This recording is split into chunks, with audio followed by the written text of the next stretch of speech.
D'après les études scientifiques, tout le monde, ou presque, a déjà pratiqué la masturbation. Soyons honnêtes les amis. Pourtant, elle demeure une pratique inavouée, voire même honteuse. Alors que ce petit plaisir pourrait être un plus dans la vie à deux et non une menace pour le couple et comme on a l'habitude de le croire. Que faut-il savoir sur la masturbation? Nous vous disons tout juste après le générique.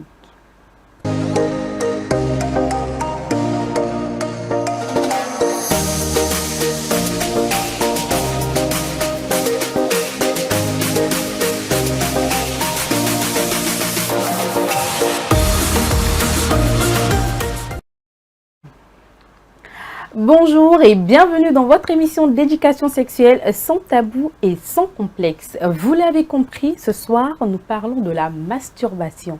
Et qui de mieux pour nous entretenir que Madame Annick Nakunikwe, psychologue et art thérapeute. Bonsoir Madame. Bonsoir Whitney. Soyez la bienvenue sur notre plateau. Merci beaucoup. C'est toujours un plaisir de vous recevoir. Un plaisir partagé. Alors, ce soir, nous allons parler de la masturbation. Deux dames qui parlent de la masturbation, mais on va quand même s'en sortir, hein? Je pense que oui. D'accord, dites-moi, qu'est-ce que la masturbation? Alors, si je dois le dire dans un langage assez simple, je dirais que c'est une décharge d'une certaine tension. Ok. Tension électrique? Dans un langage assez simple. C'est le fait de manipuler son organe ou bien une zone érogène pour se procurer du plaisir. C'est le fait de se le faire à soi-même, que ce soit par le biais de la main, du doigt ou d'un objet sexuel ou juste à l'écoute d'un son ou à la vue d'une image. Voilà. D'accord. Et vous, en tant que personne, que pensez-vous de la masturbation? En tant que personne. Oui. En tant que Madame Annick, quoi. Par rapport à ça, je dirais que la masturbation, on ne dira pas, c'est fait, surtout en Afrique, c'est un sujet assez tabou. Et il ne faut pas se voiler la face. La plupart passent par là. Et surtout quand on est ado, on a plus tendance à chercher à connaître son corps, à chercher à connaître ses zones érogènes, savoir qu'est-ce qui se passe à tel endroit, qu'est-ce qui se passe à tel endroit. Donc si je dois m'exprimer par rapport à la masturbation, c'est un sujet comme les autres. Et il est maintenant question de savoir ce qu'il faut faire et ce qu'il ne faut pas faire. Et dites-moi, durant l'adolescence, ce n'est pas quelque chose de préconçu que les ados explorent, c'est-à-dire, vous avez dit qu'ils partent à l'exploration de leur corps, mais je pense que c'est en tombant dessus et en trouvant le plaisir qu'ils se disent, ah tiens, ça, plus ça peut produire ça, et maintenant s'il y a donne à cœur joie. Ou, enfin, comment ça se déroule? Je pense qu'il faut penser aussi aux différentes époques. D'accord. Parce qu'il fut un temps, c'était pas possible ou c'était pas assez connu, assez pratiqué. Aujourd'hui, avec nos smartphones, les réseaux sociaux et tout, les jeunes, même qui ne sont pas encore préparés à la découverte de leur corps, ils vont le faire et ils découvrent pas mal de choses. Donc, c'est pas quelque chose de préconçu. L'enfant, en grandissant, il y a de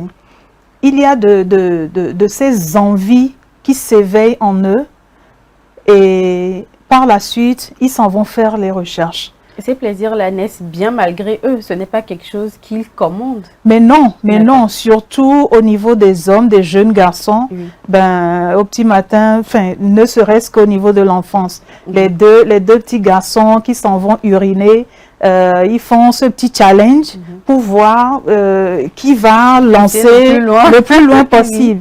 Donc c'est à travers déjà l'évolution, le développement de l'organisme, il y a certaines choses qui se préparent et qui annoncent voilà, l'arrivée vers ces questionnements. D'accord. Et quand nous arrivons chez les personnes adultes, notamment en couple, qu'est-ce qui peut déclencher l'envie de la masturbation chez un des conjoints? Il faut dire que quand on devient adulte et qu'on se met en couple, on est censé avoir déjà pris le temps de se connaître soi-même. Et donc, quand on entre dans le système de couple, c'est que là, on va vers la phase « je veux connaître l'autre » et chercher à voir comment me mettre en harmonie avec cet autre-là. Or, si on est en couple et que, voilà, on a déjà l'autre à côté de soi et on se met encore à la masturbation, je pense qu'à ce moment, ça devient un tout petit peu problématique. Un tout petit peu dans la mesure où, c'est vrai, il y a des envies passagères où peut-être le conjoint ou le partenaire n'est pas à côté. On a envie de décharger ce trop-plein. Cette pression-là. Exactement. On a envie de décharger ce trop-plein et donc facilement on s'y adonne. Mais si on doit revenir sur la question, qu'est-ce qui peut déclencher ça chez un adulte en couple? Il y a plusieurs raisons. Il y a le fait de vouloir se vider, de vouloir trouver ce calme. En fait, quand on finit d'éjaculer ou bien quand on finit de jouir, il y a cette pause, ce moment de détente qui s'installe. Voilà. Et aussi sur le plan psychologique, quand on est trop stressé, quand on est anxieux, quand on a cette tension-là, psychologique qui est là, qui ne trouve pas encore de solution, le corps va forcément trouver un moyen de pouvoir se débarrasser du trop. Du trop, voilà. Donc, en dehors de ça, quand on est en couple et qu'on cherche encore à se masturber, il y a un problème de communication. Vous avez dit tantôt que quand on en arrive à être en couple ou à se marier, c'est qu'on a pris le temps de connaître son corps. Mais nous rencontrons des personnes en couple mariés qui justement ne maîtrisent pas encore leur corps. Est-ce qu'ils ne pourraient pas, dans ce cas, passer par la masturbation pour mieux se connaître et ainsi pouvoir guider l'autre à mieux les satisfaire? Je pense que ce passage n'est pas obligé. D'accord. Quand on se met en couple, c'est qu'on décide de pouvoir s'ouvrir à l'autre et de pouvoir communiquer de ce qui va, de ce qui ne va pas. Et donc, entre guillemets, si c'est un monsieur, ce monsieur qui n'a pas encore pris le temps de se connaître, il peut le faire avec sa partenaire. Lui expliquer, voilà, je sais pas, il peut pas le dire de façon directe, je ne connais pas mon corps, non. Et il y a, entre guillemets, l'ego aussi qui va entrer en jeu, voilà. Donc, c'est de pouvoir passer par cette communication fluide pour montrer à la partenaire que voilà, je veux me découvrir avec toi.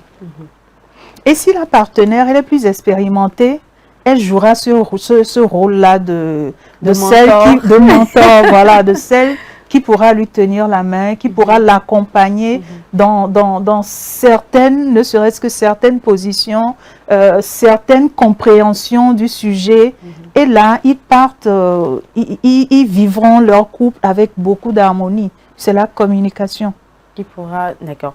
Parfois, oui, le monsieur, il peut se satisfaire, hein, sans souci, mais que ce ne soit pas en excès. D'accord. Ce qui m'emmène à demander, quand est-ce que la masturbation solitaire peut nuire à la sexualité du couple? Effectivement. Quand, par exemple, je suis en couple avec quelqu'un, on est supposé se donner du plaisir mutuellement. Et là, je le surprends en train de se prendre son plaisir seul. Je vais me sentir frustrée. Ce sera comme si je ne lui donne pas ce qu'il faut. Je ne suis pas à la hauteur. Je ne suis pas assez plaisante. Et il trouve plutôt cette envie de le faire seul. Ou même plus loin, je dirais peut-être que il a trouvé une vidéo ou bien une fille qui l'intéresse, et puisque moi je ne l'intéresse pas, il va se focaliser sur l'image de cette personne et il va faire son petit jeu tranquillement. D'accord. Et là, c'est frustrant. J'imagine. Mais est-ce que, comme vous l'avez dit, ça ne peut pas être aussi une expression de, comment je vais dire, du fait de ne pas être satisfait pendant l'acte avec son partenaire? Exactement.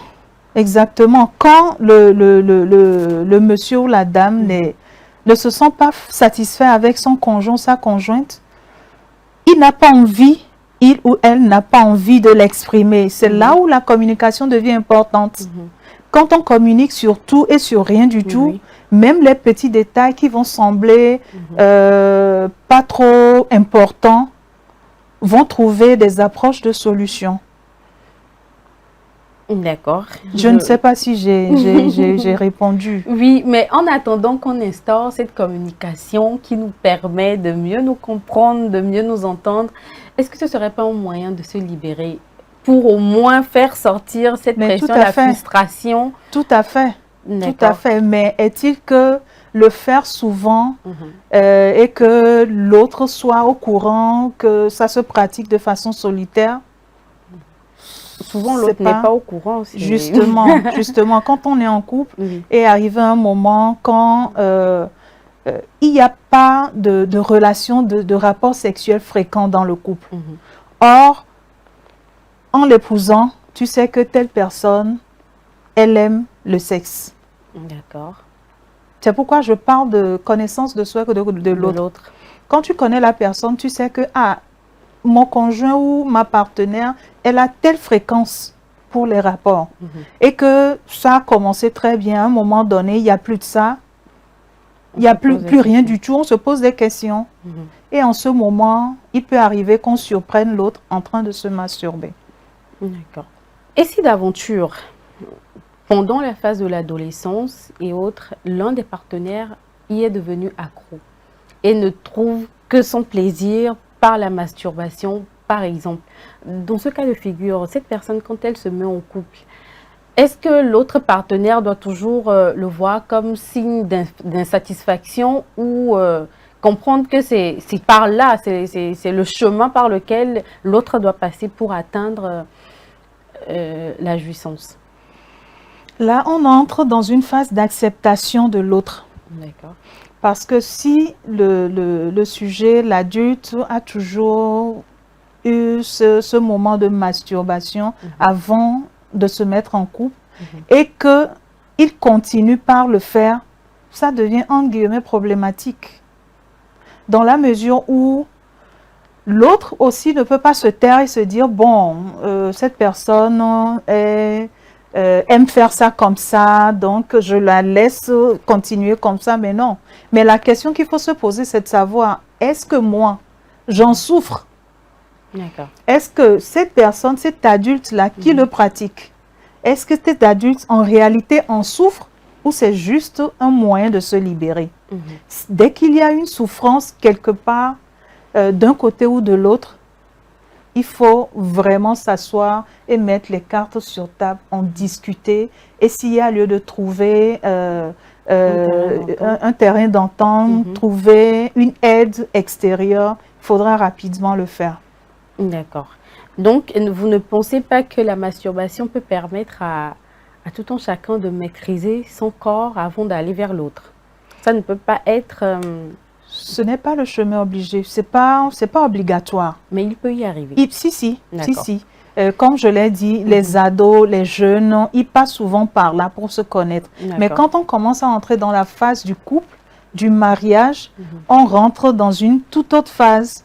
On n'est plus dans cette période où on continue de se chercher, de se découvrir. Là, on est censé avoir déjà fait le maximum et là, on tend vers une autre vie. Vous l'avez bien dit, on est censé. Au cas où cela n'a pas été fait, au cas où cette exploration personnelle n'a pas été faite avant qu'on ne rentre dans la phase du mariage, par exemple. J'ai parlé de deux options. Il y a l'option où la personne est obligée de se masturber pour explorer ces zones, les zones qui lui sont assez sensibles, qui pourront lui procurer du plaisir. Mais l'autre côté, c'est de pouvoir en discuter, mais de façon assez subtile et entretenir cette communication franche. C'est se dire la vérité et pouvoir dire la vérité à l'autre. À l'autre. D'accord. Vous avez parlé tantôt des différents moyens de faire descendre la pression, de se masturber. Mais d'abord, j'aimerais savoir, est-ce qu'il y a un sexe qui a plus le penchant vers la masturbation qu'un autre? Généralement, c'est le sexe masculin. Puisque lui, il est dehors, c'est beaucoup plus facile de le manipuler. D'accord. Voilà. Et donc, pour la femme, c'est assez sensible et il y a beaucoup de femmes aussi qui se masturbent. Hein. D'accord. Il y en a pas mal qui se masturbent. Mais pour l'homme, c'est beaucoup plus fréquent. Enfin, il y a plus de fréquence au niveau de l'homme que de la femme. Que de la femme. Avant de poursuivre dans la réponse de votre question, nous allons à la pause publicitaire puis nous revenons tout à l'heure.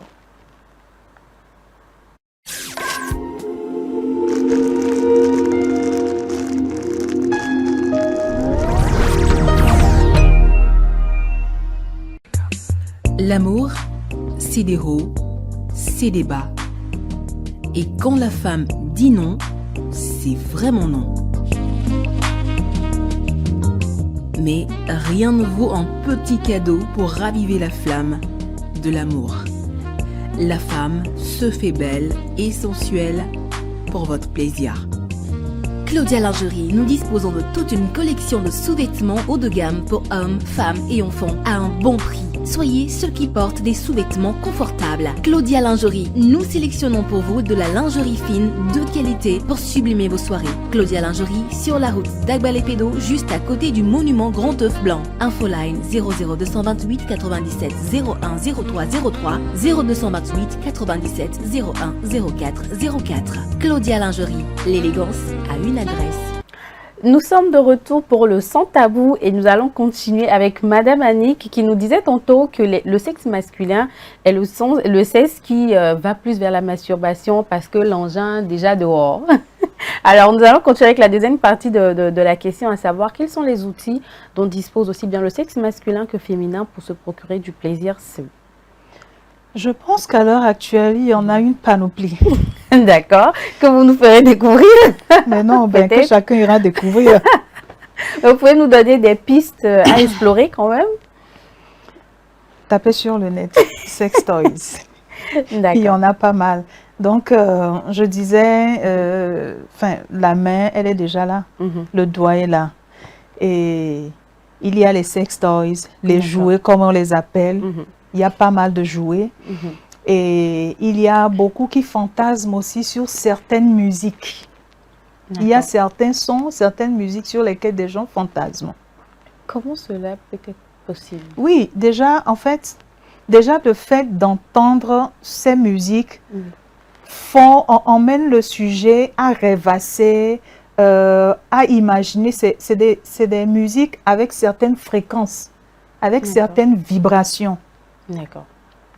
Cela suppose que ce sont des musiques... C'est pas souvent conscient. D'accord. Okay. C'est pas souvent conscient. D'accord. Ce ne sont pas des musiques spéciales. Non, c'est pas souvent conscient. Peut-être une musique qui va sembler anodine pour l'un va être celle-là, le déclencheur de la libido chez l'autre. Donc, il y a également les vidéos. Les vidéos. Le fait de fantasmer peut-être sur une personne, de l'idéaliser. Déjà, penser à cette personne en se masturbant procure du plaisir. D'accord. Donc, il y a pas mal d'outils aujourd'hui que les gens utilisent pour pouvoir se donner du plaisir, en dehors de, d'avoir la personne même à côté de soi. Et dans le cas de l'utilisation, sauf si je me trompe, certains de ces jeux, comme on les appelle, sont destinés aux couples. Genre, on peut les utiliser pour se taquiner un peu, jouer un peu avant de passer à l'étape supérieure. Est-ce que dans ce cas, on pourrait encore parler de problématique? Là, ça se fait à deux. C'est une masturbation à deux. Qui n'est pas solitaire. Oui. Exactement. Et là, chacun prend du plaisir en étant présent l'un pour l'autre. Ici, la seule différence, c'est que ils ne se touchent pas forcément. Chacun se touche lui-même et chacun se procure du plaisir en ayant l'autre en face de lui. C'est là la différence. Et là, c'est comme si vous êtes en train d'explorer individuellement vos corps, de vous redécouvrir autrement, mais en étant en couple. Voilà. D'accord. Ce qui m'amène à demander, il y a dans certains couples où le monsieur ou la dame voudrait voir l'autre en train de se masturber avant de prendre du plaisir. Ou c'est ce qui est l'incitateur, c'est comme ça qu'on dit, à passer à l'acte. Il y en a effectivement, surtout les hommes. Les hommes, ils aiment, il y a pas mal d'hommes qui aiment voir leur femme se masturber devant eux. En fait, c'est comme si il va toujours à la recherche de l'inexploré. D'accord. L'homme, à un moment donné, il est fatigué du commun, enfin, de ce qu'il a l'habitude de faire, de voir. Il cherche toujours cette valeur ajoutée. Et donc, si sa femme a le courage de le faire devant lui, ça se fait encore à deux. D'accord. Et donc, c'est une manière aussi pour lui de, en même temps, de découvrir en sa femme ce plaisir qu'il incite en elle. D'accord. C'est un doux plaisir. Et dans ce cas, la partenaire doit être consentante. Absolument. Pour que ça marche. Absolument. On ne peut pas forcer quelqu'un à se masturber. Non, absolument. Ça peut être fait sous la contrainte. Sous la contrainte, là, c'est vraiment problématique. D'accord. La masturbation, c'est quelque chose qui doit nous procurer de la joie, du plaisir à nous-mêmes. Mais pas qu'on nous force à le faire, non. D'accord. Vous l'avez dit tantôt, il peut arriver que l'un des partenaires dans le couple se masturbe. Mais j'aimerais savoir à partir de quelle fréquence on peut déterminer que là, ça devient problématique.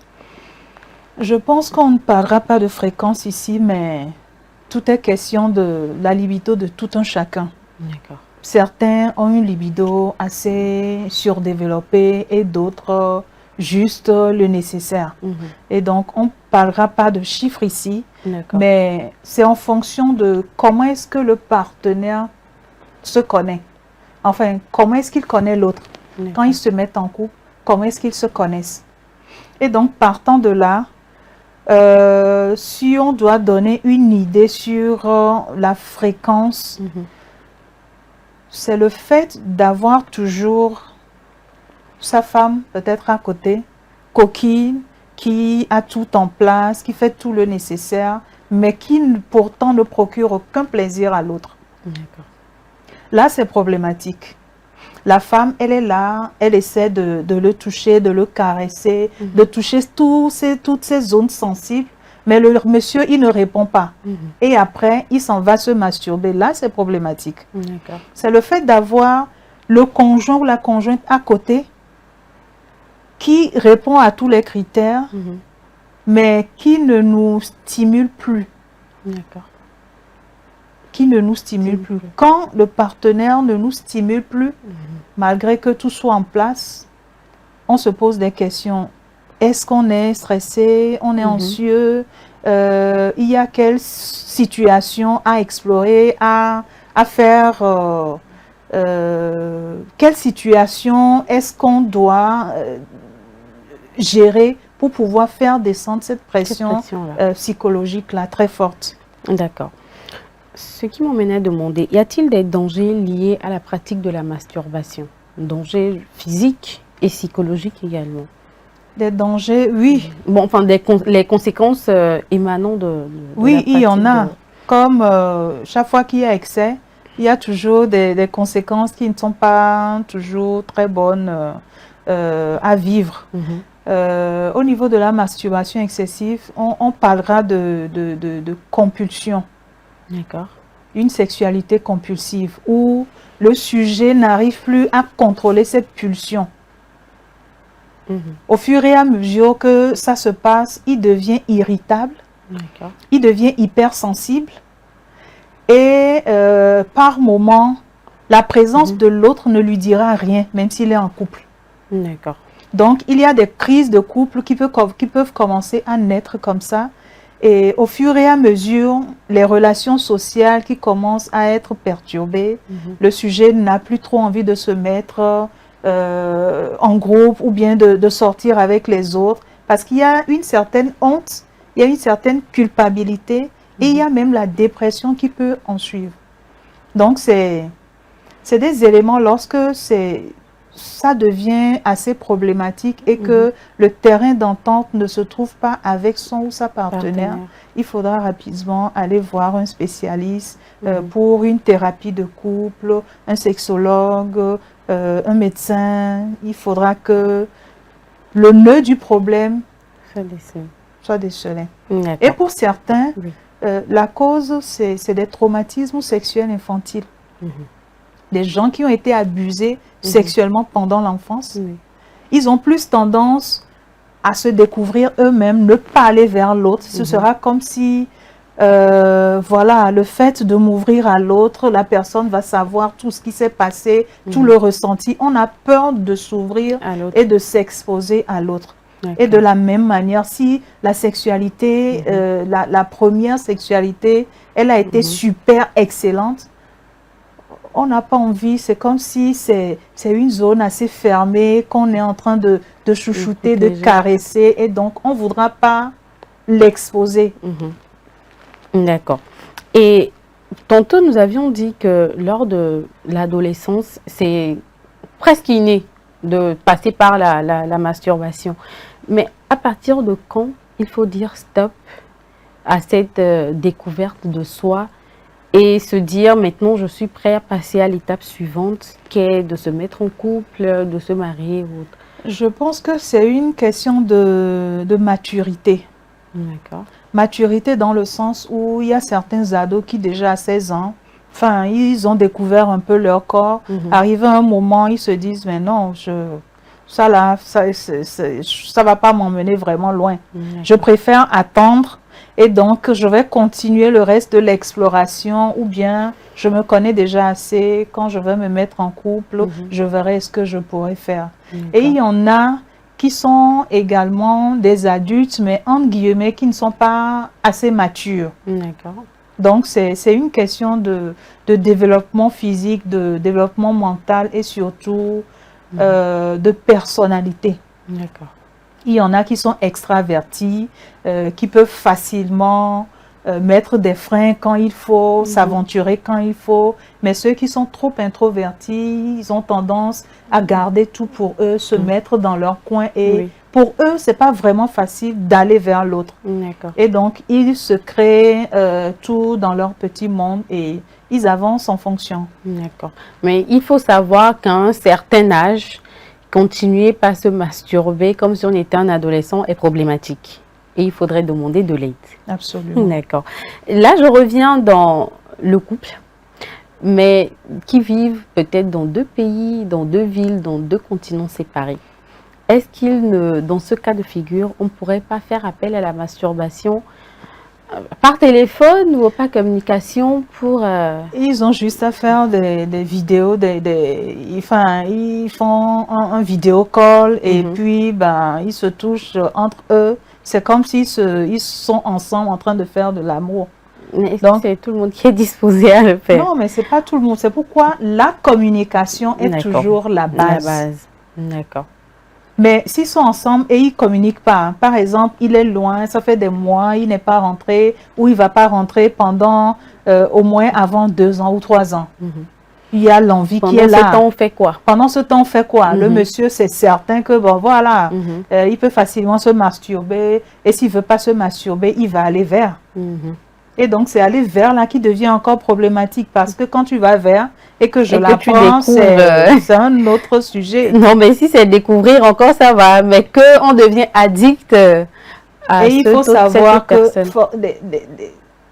les femmes, elles ont cette facilité-là à rester tranquilles sans aller vers d'autres hommes quand elles sont en couple.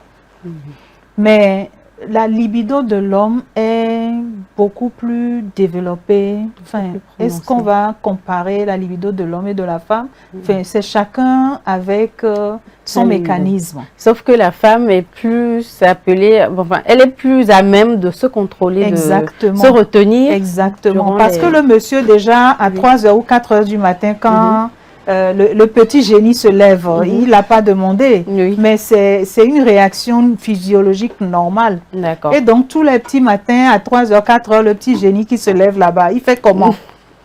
À un moment donné, il va chercher à trouver une petite solution. Et donc, s'il ne va pas vers la masturbation, eh bien, il sera obligé d'aller vers d'autres filles. Et comme vous le dites, à un moment, il faut que le trop-plein d'émotions, de sensations, de pression ressorte. Absolument. Qu'on le veuille ou non. Absolument. D'accord.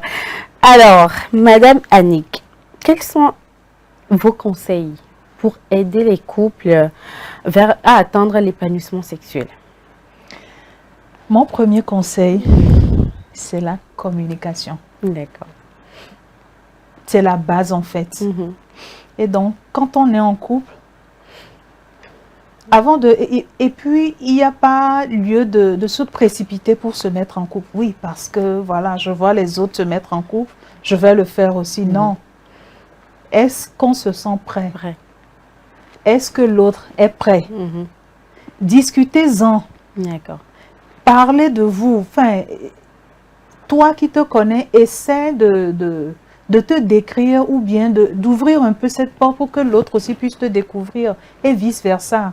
Quand ça se fait, au niveau de la sexualité, c'est assez harmonieux. Et quand on commence à percevoir des couacs, facilement on en discute.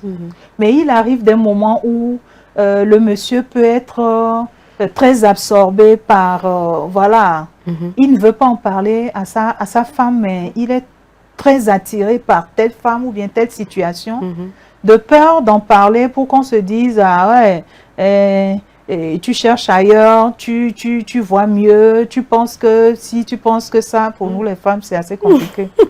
Nous sommes très habiles pour tirer des conclusions. Très habiles. Et surtout, quand on sent que le désir n'y est plus et tout, ah, c'est l'autre. Donc, c'est forcément bureau. Il y a une là-bas qui te dérange et on va commencer les petites enquêtes. D'accord. Et donc, quand la communication est là et qu'il y a cette relation de confiance, tout peut se dire. Il ne faut pas avoir peur d'en parler. Et s'il voit que c'est difficile d'en parler à l'autre, qu'ils aillent vers un spécialiste pour en discuter. Parce que tout se décèle là-bas. Et tout se dénoue là-bas. C'est dans la communication que tout se joue. Et il faudra être disposé à communiquer. Donc, ce qui voudrait dire qu'avant même d'arriver à l'étape du mariage, une fois dans le couple, il faudrait pouvoir discuter de tout, sans tabou, surtout du côté sexuel. Absolument. Sinon, on risque de se retrouver dans un couple durant plusieurs années frustré. Absolument, absolument. Surtout les femmes, elles n'arrivent pas à en parler. Parce que si elles ont eu beaucoup de mecs dans leur passé et tout, c'est difficile d'en parler au monsieur dès les premières rencontres ou bien même après des années. Parce qu'il y a cette honte, on se dit, ben, on n'a pas été comme il se doit avant le mariage. Il y a cette honte, cette culpabilité et on a tendance à taire le passé. Mais si le monsieur nous montre que voilà, malgré tout, c'est ton passé. Là, c'est le présent, je veux faire avec toi. C'est une question d'acceptation de l'autre. D'accord. Et on ne peut pas accepter l'autre si on ne s'accepte pas soi-même. C'est au niveau de tout ça que ça se joue. D'accord. Donc, c'est ce que moi, je pourrais recommander. D'accord. Madame Annick, un dernier mot à l'endroit de nos téléspectateurs? Un dernier mot, oui. Faites l'amour à volonté. Prenez du plaisir. Oui. Prenez du plaisir, mais moins de masturbation. D'accord. Solitaire. Oui. Solitaire, oui, je précise, solitaire. Allez vers votre conjoint et découvrez-vous mutuellement. Il y a des petits jeux où vous tirez des petites cartes, ce que ça indique, ben, vous passez à l'acte. Découvrez les nouvelles positions ensemble, suivez des vidéos ensemble, ça resserre le lien et il y a plus d'harmonie dans le couple. Surtout que faire l'amour, ce n'est pas que la pénétration. Non, non. On peut faire l'amour même sans pénétration. Le fait de se voir, le fait de se communiquer des émotions, ça passe. Donc, ce sera votre dernier mot pour nos téléspectateurs ce soir. Merci à vous d'avoir partagé toutes ces bonnes informations avec nous. Merci. Alors, chers téléspectateurs, vous l'avez compris, c'est la masturbation solitaire qui peut être problématique pour le couple. Sinon, étant en couple, marié, il y a plein de jeux qui peuvent nous permettre de nous stimuler, de nous connaître, d'explorer tous les sens de la sexualité. Et si vous rencontrez un problème dans votre couple, n'hésitez surtout pas à en parler. D'abord ensemble, puis après se tourner vers un spécialiste pour en parler librement, recueillir les avis, les conseils pour atteindre l'épanouissement sexuel à deux. Quoi de mieux? Alors, nous sommes à la fin de notre émission. J'espère que vous avez pris plaisir à nous suivre parce que le plaisir était nôtre. Quant à moi, je vous donne rendez-vous la semaine prochaine pour un nouveau numéro. D'ici là, portez-vous bien.